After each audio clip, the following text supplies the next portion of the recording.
በመቀጠል ወደ ዕለቱ ትምህርት ወንጌል እንሄዳለን። የዕለቱን ትምህርት ወንጌል የሚያስተምሩ መምህራችን በመካከላችን ስለሚገኙ ለመምህራችን ተናጋሪ አንደበትን ለእኛም ሰሚ ጆሮን አስተዋይ ልቦናን እግዚአብሔር አምላካችን ያድለን። ወደ መምህራችን አንስት በሚል እንማማራለን። ስለዚህ ቅዱሳት አንስትን ስናነሳ ቅዱሳት አንስት ምን ማለት ነው ብለን ስናይ ቅድስት የሚለው ለአንድ ነው ለሴት ሲነገር፣ ቅዱሳት ደግሞ ለብዙ ሴቶች ማለት ነው። ስለዚህ የተመረጡ የተለዩ የከበሩ ሴቶች እንደማለት ነው። እነዚህ የተመረጡ ወይም የከበሩ ሴቶች ብለን የምንጠራቸው ቅዱሳት አንስት የምንላቸው ይህንን ስያሜ ያገኙት ቅዱሳት አንስት ተብለው እንዲጠሩ ያደረጋቸው ክርስቶስን በመከተላቸው ክርስቶስን አምነው ከዋለበት እየዋሉ ካደረበት እያደሩ የእጁን ታምራት የቃሉን ትምህርት የሰሙ እንደ ሐዋርያት አገልግሎቱ እንዲሰፋ ለአገልግሎት እንዲተጉ የሚረዷቸው ሴቶች ነበሩ። እነዚህ ቅዱሳት አንስት በበለጠ የቀለም ቀንድ ተሸካሚዎች፣ ከርቤን አቅራቢዎች፣ አጠቃላይ አገልግሎቱን የሚደግፉ ሴቶች ነበሩ። እኒህ ሴቶች በብዙ መልኩ ኢየሱስ ክርስቶስ በሚያስተምርበት ጊዜ ከብዙ በሽታ የተፈወሱ ሰዎች በማዳኑ በኢየሱስ ክርስቶስ አዳኝነት ድነው ተማርከው ኢየሱስ ክርስቶስ ባደረገው ድንቅ ሥራ በተደረገላቸው መልካም ነገርም ተማርከው ክርስቶስን የተከተሉ ሴቶች ናቸው። እንግዲህ ስም ዝርዝራቸውን በመጽሐፍ ቅዱስም እንዲሁም ደግሞ በአንዳንድ የቤተክርስቲያን ታሪክ በጎላ ተጽፎ የምናገኛቸው ሴቶች ውስን ሴቶች አሉ። ማርያም መግደላዊት፣ ማርያም መግደላዊት 7 አጋንንት ክርስቶስ ያወጣላት ሴት ናት። ይቺ ሴት ዘመኗን በዝሙት የጨረሰች ነገር ግን ክርስቶስን ስታገኝ ሀዳጌ በቀል የሆነ ኃጢአትን የሚያስተሰርይ ንጹሕ ባሕርይ አምላክ ሲመጣ ሁለንተናዋን ለሱ ያስረከበች አምላክን ዓለምን ትታ አምላኳን የተከተለች እጅግ ክርስቶስን የምትወድ በጣም የምትገርም ሴት ነበረች ማርያም መግደላዊት። ሁለተኛዋ ማርያም የያዕቆብና የዮሳ እናት፣ ሶስተኛ የሰሎሜ የዘብዴዎስ ልጆች ዮሐንስና የያዕቆብ እናት፣ ዮሐና የሄሮድስ አዛዥ የነበረ የኩዛ ሚስት፣ ማርታና ማርያም የአልዓዛር እህቶች፣ ሶስና እና ሌሎችም ሴቶች መጽሐፍ ቅዱስ ላይ ተጠቅሰው እናገኛቸዋለን። እነዚህ ሴቶች አገልግሎታቸው በሚገርም ሁኔታ በቅንነት በታማኝነት ገንዘባቸውንም ጊዜያቸውንም ጉልበታቸውንም ለኢየሱስ ክርስቶስ የሰጡ ሴቶች እንደሆኑ መጽሐፍ ቅዱስ ይነግረናል። በዚህ በሉቃስ ወንጌል ላይ ተጽፎ የምናገኘው በሉቃስ ወንጌል ምዕራፍ 8 ከቁጥር 1 ጀምሮ እስከ 3 ያለውን ስናይ እንዲህ የሚል ቃል እናገኛለን። ከዚያም በኋላ ጌታችን ኢየሱስ በየከተማውና በየመንደሩ ተመላለሰ፣ የእግዚአብሔርን መንግሥት ሰበከላቸው፣ አስተማራቸው። 12ቱ ደቀ መዛሙርትም ከእርሱ ጋር ነበሩ። ከክፎች አጋንንትና ከደዌያቸው ያዳናቸው ሴቶችም አብረው ነበሩ። እነሱም ማርያም መግደላዊት የምትባለው 7 አጋንንት የወጡላት ማርያም፣ የሄሮድስን አዛዥ የነበረው የኩዛ ሚስት ዮሐና፣ ሶስና በገንዘባቸው እያገለገሉ ክርስቶስን ይከተሉ ነበር። በገንዘባቸው ያገለግሉ ነበር። የእግዚአብሔር ልጆች እኒህ ሴቶች ክርስቶስን ሲከተሉ በመከተል ጊዜያቸውን ብቻ አልነበረም፣ ጉልበታቸውን ብቻም አልነበረም፣ ገንዘባቸውን ጭምር ለክርስቶስ ይሰጡ ነበር። አገልግሎቱ እንዲሰፋ በጎን ይረዱ ነበር። በጉልበታቸው በገንዘባቸው ያገለግሉ ነበር። የእግዚአብሔር ልጆች ሁላችንም ይህችን ቤተክርስቲያን ስናገለግል በየጸጋችን በየሀብታችን በየድርሻችን እናገለግላለን። አባቶቻችን አገልጋዮቹ ቤተክርስቲያኑ የቤተ መቅደስ አገልጋዮች በየድርሻቸው ማይለታውያኑም ቀዳሲያኑም ሰባኪያኑም እንደየጸጋቸው እግዚአብሔር እንደፈቀደላቸው በቤተ ክርስቲያን አገልግሎት ያገለግላሉ። ምእመናን እናንተም በጸጋችሁ ታገለግላላችሁ። ቤተ ክርስቲያን የሚገባውን ለቤተ ክርስቲያን በማድረግ አገልግሎቱ እንዲሰፋ አገልጋዮቹም ከቤተ ክርስቲያን እንዳይርቁ እንዳይሰደዱ አስራት በኩራቱን በማምጣት ሌላውንም ነገር በማድረግ ሁላችንም አንድ ሆነን ቤተ ክርስቲያን እናገለግላታለን። ይቺ ቤተ ክርስቲያን የሁላችን ናት።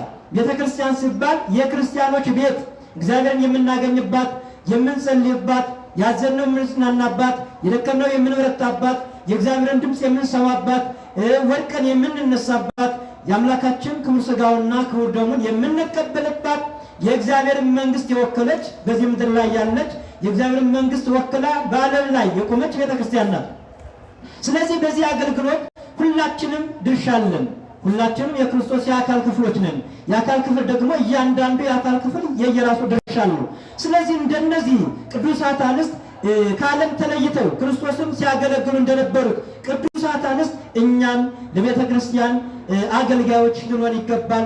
በየጸጋችንና በየድርሻችን ምግብ በማዘጋጀት እንግዳ ተቀባይ በመቀበል ጉዞም የተሳካ እንዲሆን ያገለግሉ ነበር። እኒህ ሴቶች እንደሚያገለግሉ በሚገባ እናያለን።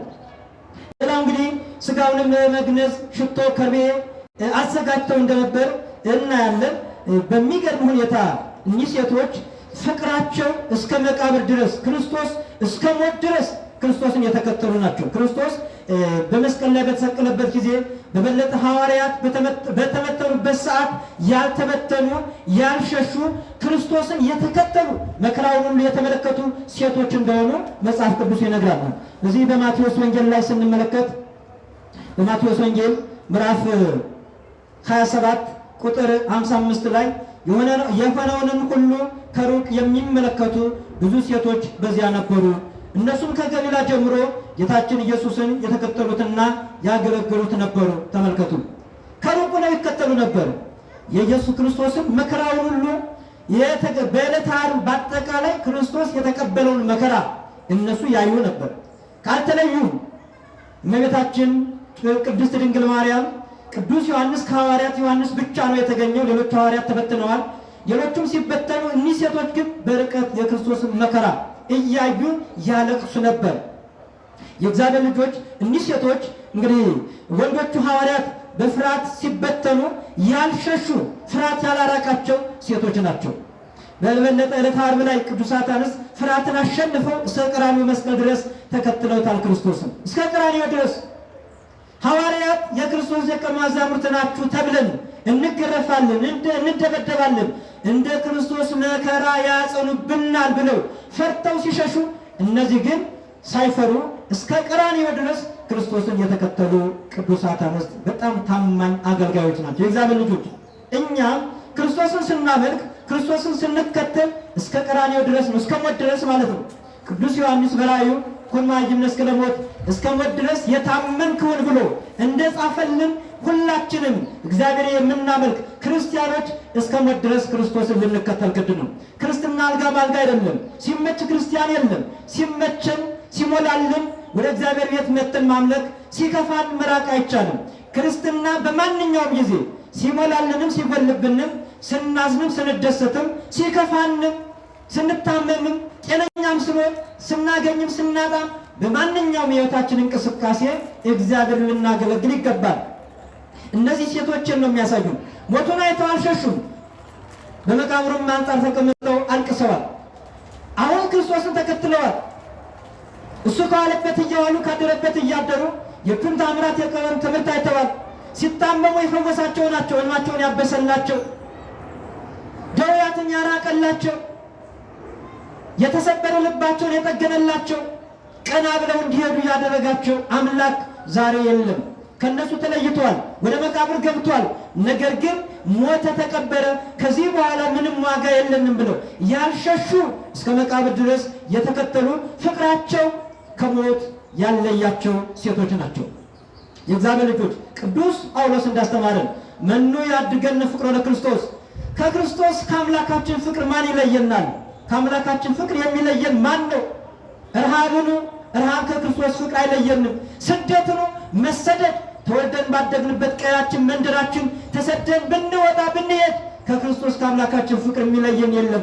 መጥማይት ነው ስለት ተስሎ አንገታችን ቢቆረጥ እጅግራችን ቢቆረጥ በሰይፍ አንገታችን ተቆርጦ እስከ ሞት ድረስ ብንደርስ ከአምላካችን ፍቅር የሚለየን የለም። ረሃብ ነው ብንራብ፣ ረሃብ ከባድ ነው። የእግዚአብሔር ልጆች አባቶቻችን ሐዋርያት እመነ ረሃብ ይስኩኝ ናት ብሏል። ከራብ ጦርነት ይሻላል። ረሃብ ከባድ ነው ወገኖቼ።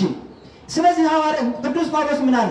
መራብ ብንራብ ብንጠማ፣ መራብ መጠማት ከአምላካችን ከክርስቶስ ፍቅር አይለየንም አለ። ከሞተልን ሰው ከወደልን፣ በደሙ ፈሳሽነት ካከበረን፣ ቅድስናን ከሰጠን፣ ልጆቹ ካደረገን፣ ሕይወትን ከሰጠን ከአምላካችን ከኢየሱስ ክርስቶስ ሊለየን የሚችል አንድ ነገር የለም ከሱ ፍቅር የሚለየን የለም ማለት የእግዚአብሔር ልጆች እነዚህ ቅዱሳት አንስትም የአይሁድ ዛቻ የአይሁድ ግርግር ያ ሁሉ ፈተና ከክርስቶስ ፍቅር ሊለያቸው አልቻለም። ፍቅሩ በውስጣቸው እንደ እሳት ይቀጣጠል ነበር። የተደረገላቸው ውለታ ያልረሱ ብዙዎቹ ከደዌ የተፈወሱ ከአጋንንት ስራት የተፈቱ ናቸው። የእግዚአብሔር ልጆች ዛሬኛ እግዚአብሔር አምላካችን ብዙ ውለታው ወልም ውለታውን የረሳን ብዙዎች ነን።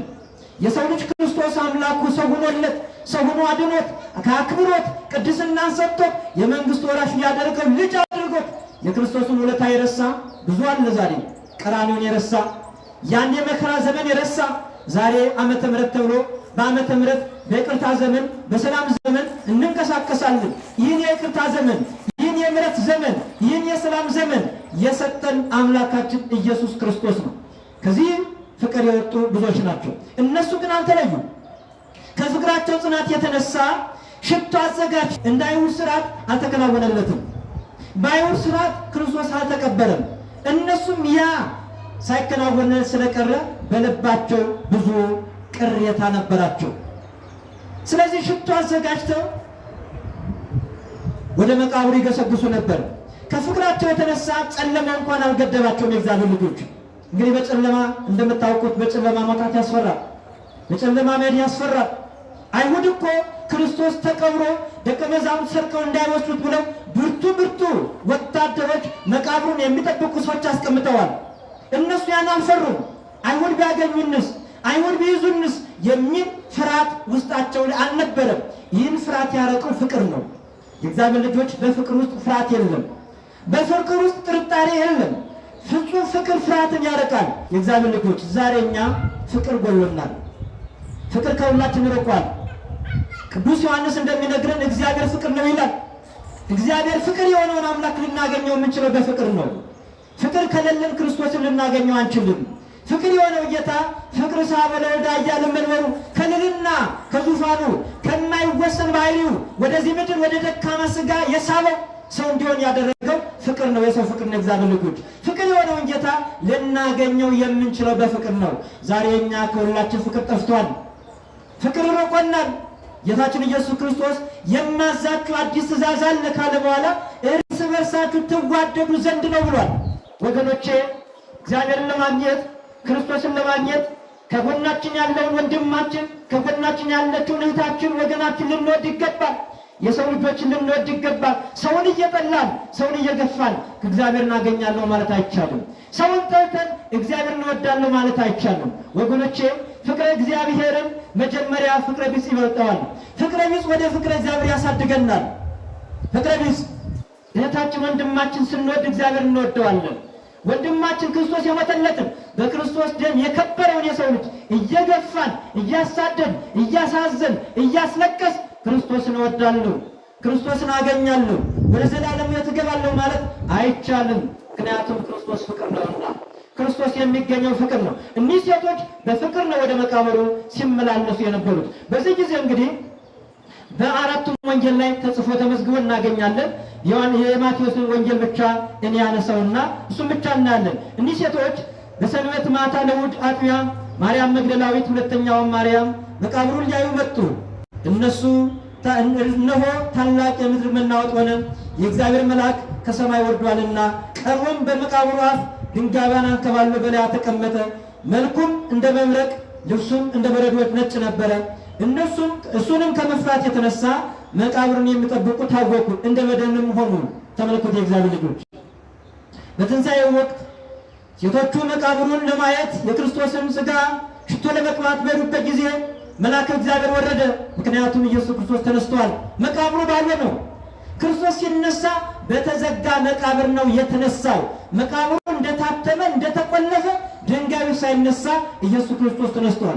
መልአኩ የመጣው መቃብሩ ባዶ መሆኑን ክርስቶስ መነሳቱን ለማሳየት ለማብሰር ነው። መልአኩ ሲመጣ ታላቅ ንውጽውጽታ ሆነ። በዚህ ጊዜ አይሁዳውያን ያስቀመጧቸው ወታደሮች እንደ በድን ሆኑ። ነፍስ አልተለያቸውምና እንደ በድን ሆኑ ይላል።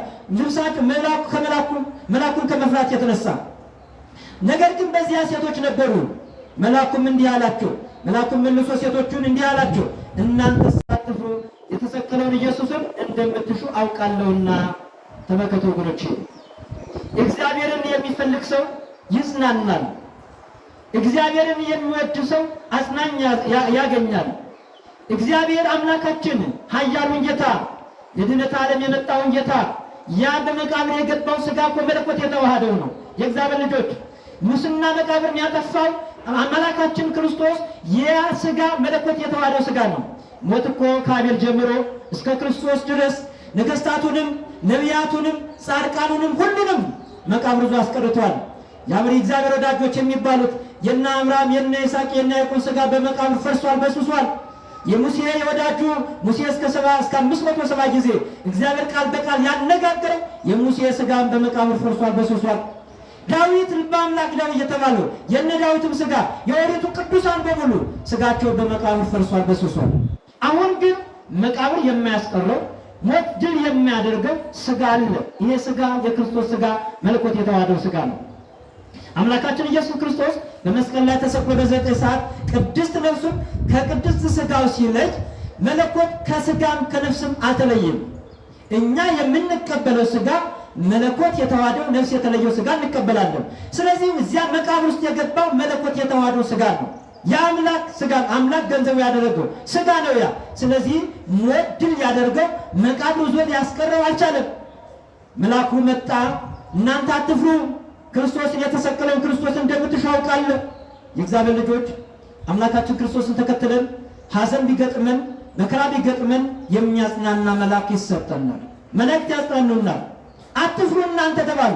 እነዚያኞቹ እኮ ኃያላን ተብለው የተመረጡት መቃብር የሚጠብቁት እኮ በድኑ ነው፣ ደንግጠው በድንጋጤ ወድቀዋል እኮ። እነዚህኞቹ ግን ክርስቶስን የሚፈልጉት ግን አጽናኝ መልአክ ተሰጣቸው። ወገኖቼ ሁላችንም መላእክት ያጽናኑናል፣ መላእክት ይረዱናል። ክርስቶስን የምንፈልግ ከሆነ ክርስቶስን ለማገልገል በንጽህና በቅድስና የምንኖር ከሆነ መላእክት ከኛ አይለዩ። የእግዚአብሔር ልጆች የእግዚአብሔር መላእክት እግዚአብሔርን የሚወዱትን ሰዎች ይረዳሉ። የእግዚአብሔር መላእክት እግዚአብሔርን በሚያመልኩ ሰዎች ዙሪያ ይሰፍራሉ። መላእክት ሁልጊዜ ከኛ ጎን አይለዩም። የማይለዩን ግን እንደ እግዚአብሔር ሐሳብ፣ እንደ እግዚአብሔር ፈቃድ፣ እንደ እግዚአብሔር ሕግ፣ እንደ እግዚአብሔር መንገድ ከኖርን ነው። ከእግዚአብሔር መንገድ ከወጣን፣ ከፈቃዱ ከወጣን፣ ከሕጉ ከወጣን መላእክት ሊረዱን አይችሉም። እንደ እግዚአብሔር ፈቃድ ከኖርን ቅድስናችን ንጽህናችን ጠብቀን አምላካችን የምናመልክ ከሆነ በፍቅር የምንመላለስ ከሆነ ስንወድቅ በንስሐ የምንነሳ ከሆነ በክቡር ደግሞ በክቡር ሥጋው ታትመን የምንኖር ከሆነ መላእክት ከጎናችን አይለዩም። ስለዚህ መልአኩን እናንተ አትፍሩ የተሰቀለውን ኢየሱስን እንደምትሹ አውቃለሁና፣ ነገር ግን በዚህ የለም እሱ እንደተናገረው ተነስተዋል። የእግዚአብሔር ልጆች እነዚህ ቅዱሳት አንስት ለክርስቶስ ፍቅር ያላቸው የተለዩ የክርስቶስን ቸርነትና ምሕረት የተረዱ ፍርሃት ያልገበራቸው ክርስቶስን እስከ ሞት ድረስ የተከተሉት እነዚህ የተለዩ የከበሩ ንጹሐን የሆኑ ሴቶች የትንሣኤው የመጀመሪያ ተበሳሪዎቹን መልአኩ አበሰራቸው። ተነስተዋል። እናንተ የምትፈልጉት የለም። ሕያውን ከሙታን መካከል ለምን ትፈልጉታላችሁ? እሱ እኮ ሕያው ነው።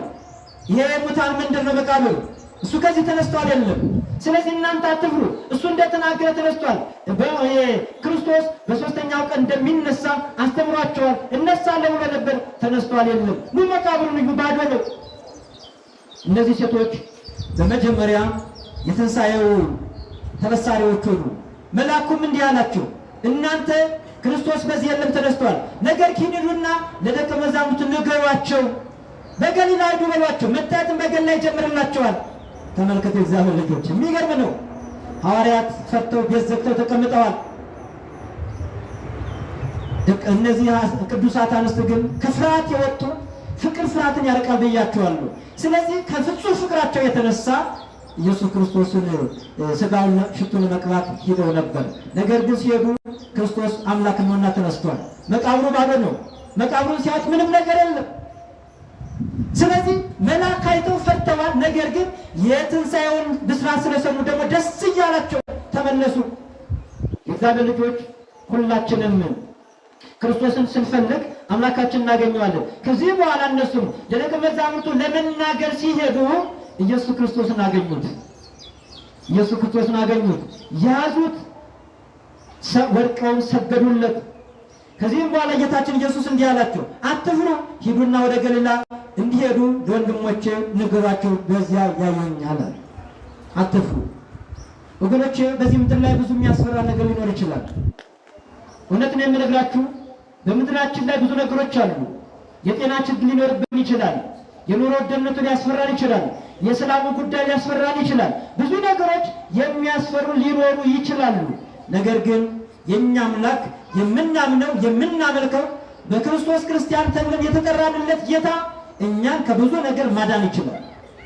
የበረከት አምላክ ነው የምናመልከው። የኑሮ ውድነት ሊያስፈራን አይገባም።